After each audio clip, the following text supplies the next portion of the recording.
ኃያሉ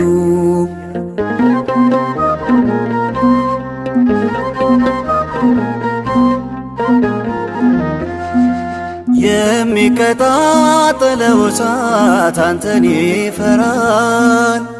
እንደምታበርደው አውቆ ይታዘዝልሃል። ልምድ አለ መላኩ ልምድ አለ አባቴ ንካኝ እንደ ቂርቆስ ይጥፋ ፍርሃቴ።